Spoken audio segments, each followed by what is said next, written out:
Hello and welcome to Captain Bob. Today we'll be building an ELT, an emergency location transmitter. But don't press the button or it'll go crazy.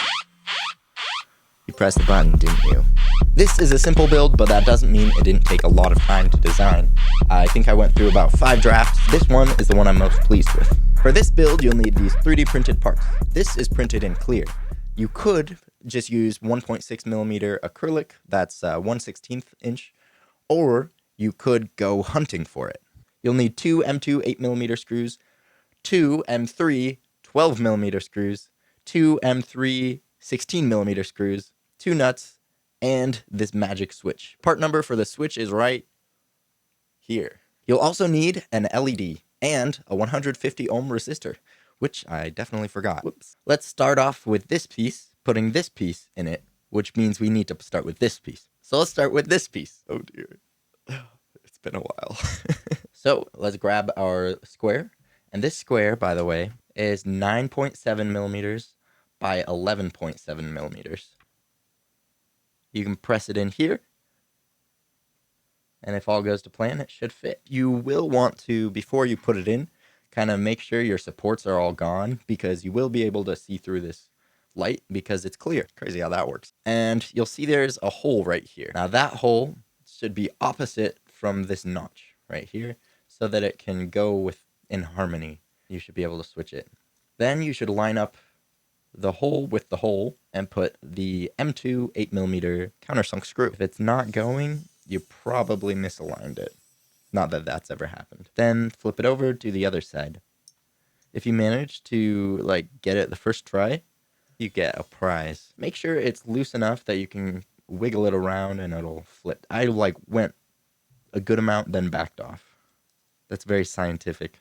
Up next, we have this assembly, and let's put the LED right in its little hole right here. And then after that, you can trap the LED right here.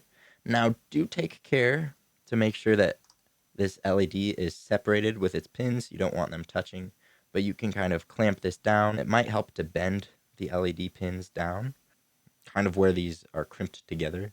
You can kind of tell. Bend it over, put it in, and then here's the separator and mount piece. You can go like that and put the M3 12mm screws in. Heads up, this is the part where you'd put it in a panel. So if I were to do that, I would just pull this out, push this in the panel, and then complete my construction. But this isn't a very good angle, so I'll continue out of the panel.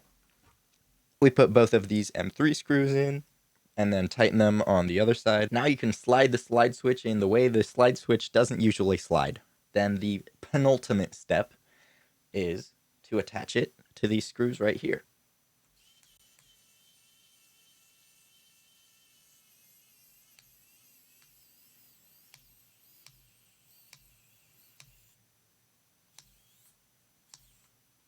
Now I know what you're thinking. Trevor, why did you put these absurdly long screws in there? And if you're not thinking that, you're like, his name's Trevor? Thought it was Bob. But they're this long so that you can screw them onto the panel without having any screws visible from the front. Now, when you screw it to the panel, don't over tighten because you could crack the acrylic. You could crack the panel. Yeah, don't do that. I wouldn't advise it. So just kind of till it's snug. And our last thing to do is to solder the resistor to one of these legs and then wire it up to the panel. A new item on the bill of materials has appeared. Heat shrink and wire.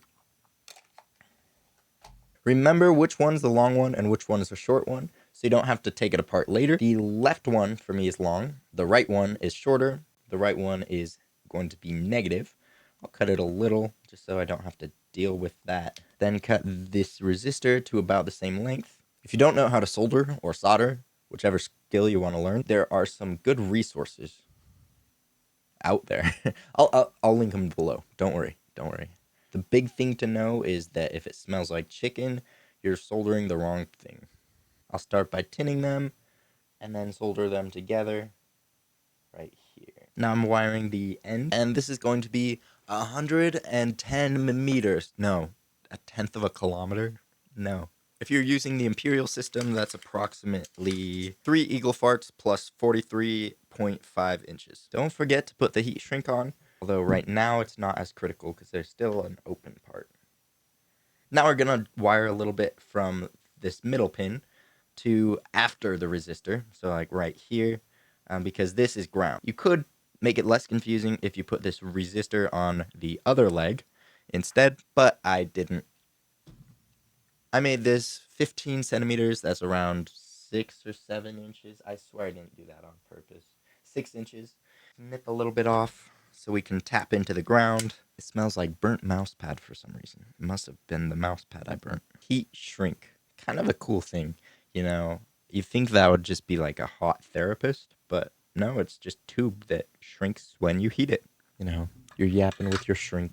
Push through and solder the ground to the middle terminal, and then these two are going to be 110 plus 15, 125. Now, last but not least is to do the positive side of the LED, which I definitely did not forget about and was not about to zip tie them all together with. This one's 110 centimeters. Now throw some heat shrink on like you're throwing your hoodie on to get your DoorDash. I thought it was funny. Maybe it worked better in my head. This is your last time to make it pretty. You hold it like this, left, right, behind left, behind right. No, I'm kidding. Now I just went down. I'm looping it around here where I put the heat shrink previously. Now just a little bit down. You can use these screws as a strain relief so that you don't, bam, break out the soldering. Now I just zip tied it every 25 centimeters. I completely forgot to see which pin went to where. So I'll just cut them, strip them. Then I can use a multimeter on the continuity setting. Ground. Okay, this black wire is ground. I remember that part. This one goes to this top terminal right here. You can see the multimeter freaks out when I touch them both together. So this is all the same wire. And I can crimp it to terminal 3. This notch right here shows pin 1. 1, 2, 3 is right here. And if it doesn't click in, go the other way. This one is on, so pin 2. This last one must be LED, and I kind of don't have a good access point to it. Just process of elimination. And then this one is ground.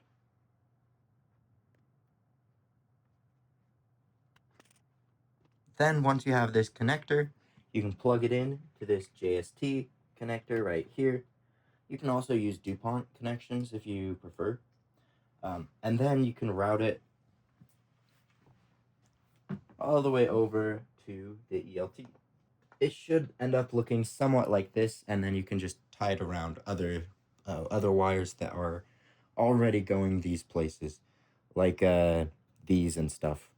This switch panel circuit board hasn't been released yet, but I think I'll do another video on how it works because I really like this just to break everything out super simply. Instead of having a bunch of wires going into an Arduino, it's a bunch of wires going into a circuit board going into an Arduino. Just to make it extra obvious how to install it, you can just loosen these.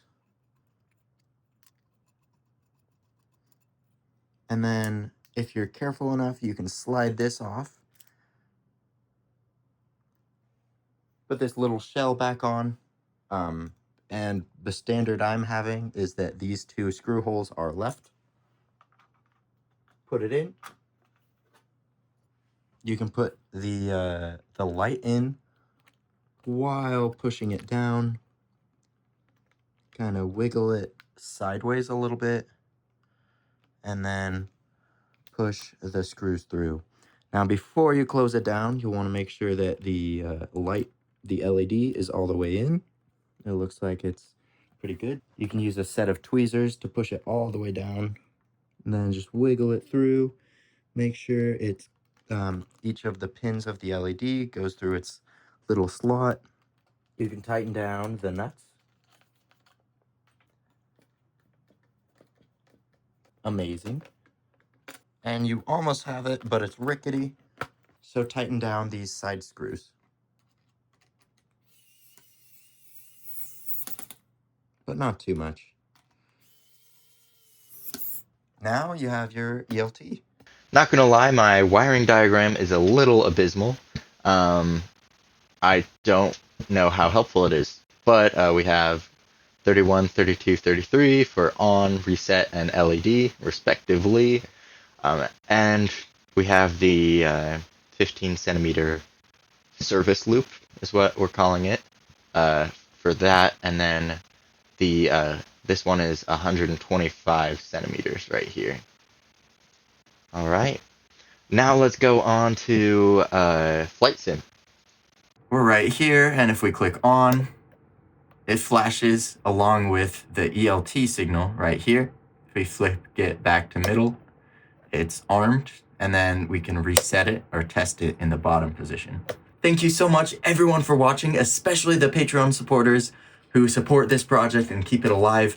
Alexandre, Alexis, Arvin, Bala, Bill, Chris, David, ECD Crew, Habahani, John, Juan Fortas, Marcelo, Marius, Peter, Philip, Pim, Stacer, and Tomorrow's End Podcast. Thank you so much for watching. Thank you, Patreon supporters, and I will see you in the next video. Have a good one, and don't forget to stay spicy.